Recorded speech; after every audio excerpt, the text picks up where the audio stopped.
Good evening and welcome to Poland Daily. I'm Nicholas Richardson and this is the news. Israeli Foreign Minister Yair Lapid is in talks with Washington to pressure Poland not to pass the amendments to the Administrative Procedure Code, which received the green light from the lower house of the Polish parliament in mid-June. According to the Israeli daily Haaretz, Lapid will receive report from the highest echelons of the State Department in his efforts to halt the legal change, which Israel claims would make it impossible for heirs to Holocaust victims to claim restitution of private property that was confiscated by Nazi Germany or the communist government imposed on Poland by the Soviet Union after the Second World War. According to the Daily, Lapid is expected to negotiate with United States Secretary of State Antony Blinken on the issue. In addition, Israeli officials were also to seek contact with Polish and American officials. Israel's negotiating position was strengthened by a letter sent on Tuesday by 12 United States senators and addressed to President Andrzej Duda. The letter claimed that the amendments to the Administrative Procedure Code would make it impossible for the rightful heirs to recover property seized by Nazi Germany and the communist government in Poland. Moreover, the White House was to use official channels to urge the Polish government to change the form of the amendment. The new regulations are to introduce a statute of limitations for the process of declaring an administrative decision invalid due to a gross violation of law. It is to be 30 years. After this period, it will be impossible to institute legal proceedings to challenge the decision. According to the Israeli side, this means a de facto closing of the road to compensation for property taken away years ago. Parliament passed the amendment in the second half of June, and the adoption of the amendment triggered a heated discussion and controversy. The passing of the amendment by the Sejm was met with a sharp reaction from Israel, among others. Lapid declared, among other things, that the law is a disgrace and will seriously damage relations between the two countries. A large crowd of protesters gathered in front of the Slovakian parliament today in an effort to stop legislation that would introduce a mandatory COVID vaccine pass for access to many public spaces. France and Italy have recently decided to introduce similar legislation amid growing fears of a fourth wave of the COVID pandemic.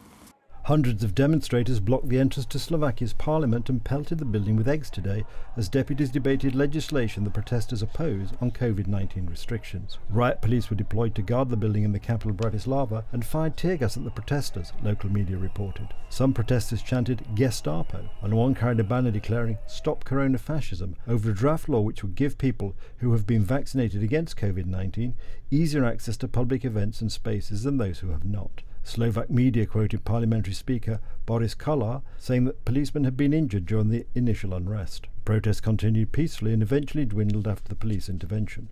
The European Union member state of 5.5 million has been struggling to get people vaccinated against COVID-19. As of July the 22nd, just 34.9% of the population had been fully vaccinated, data from Johns Hopkins University showed, which is one of the lowest vaccination rates per capita in the European Union.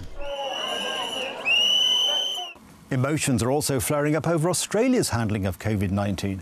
Today, the state of New South Wales reported its biggest daily rise in new COVID-19 cases this year, with 136 cases recorded. Officials have described the situation as a national emergency. The Premier of the state, Gladys Berejiklian, flagged the likelihood that stay-home orders for the country's biggest city, Sydney, would be extended beyond the current end date of July the 30th. Sydney-siders are feeling both disappointment and frustration as the city's COVID-19 outbreak escalates. Regrettably, to 8 p.m. last night, we had 136 cases of local transmission, and unfortunately 53 of those cases were infectious in the community. There is no doubt that the numbers are not going in the direction we were hoping they would at this stage, and it's fairly apparent that we won't be close to zero come next Friday. The crisis cabinet meeting of the New South Wales government met this morning from 8 o'clock, where Dr. Chant and her team advised us that the situation that exists now in New South Wales, namely around southwestern and now western Sydney suburbs, is regarded as a national emergency. I saw them useful a year ago, and I think that, our approach to the COVID crisis and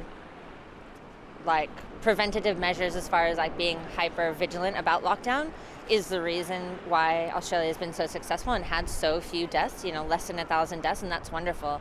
But I think this time around, it feels like we're in the exact same boat, which is the frustrating part. It's been a year now, and we're no closer to seeing the end of this than we were a year ago, and that's the problem for me.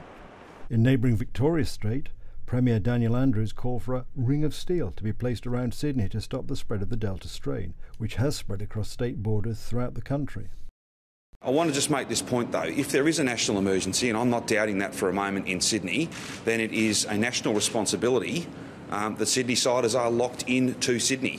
We need a ring of steel around Sydney so that this virus is not spreading into other parts of our nation.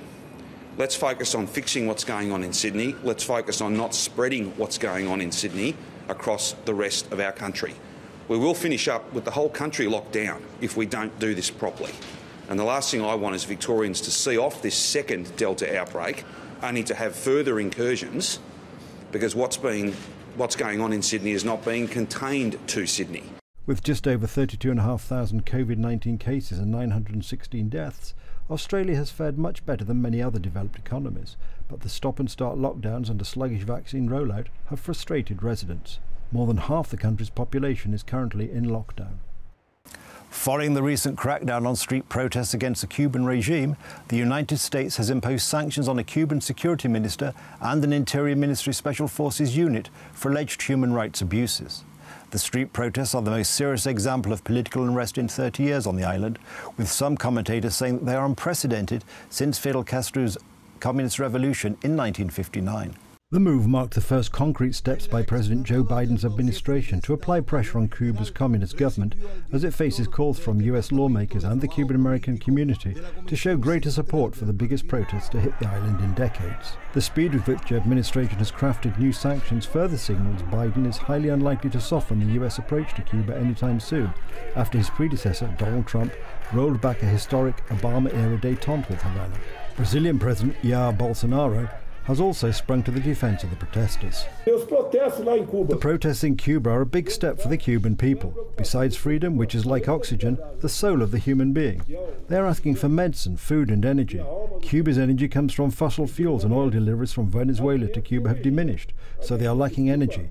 People went to the streets. The people of Cuba, especially the youngsters, they're dying for freedom. Here in Brazil, we have a section of the population who are doing everything they can to lose their freedom. The Treasury Department said the sanctions had been placed on the entire Interior Ministry Security Unit and on General Alvaro Lopez Mira, Minister of the Revolutionary Armed Forces, describing him as the leader of an entity whose members have engaged in serious human rights abuse. Thousands of Cubans staged protests a week ago to demonstrate against an economic crisis that has brought shortages of basic goods and power outages. Other protesters were most concerned about the lack of civil liberties. Hundreds of activists were detained. That's the news. Thank you for watching. Stay with us for the weather, Poland Daily Business and more programmes. But from me, it's have a good night and a better tomorrow.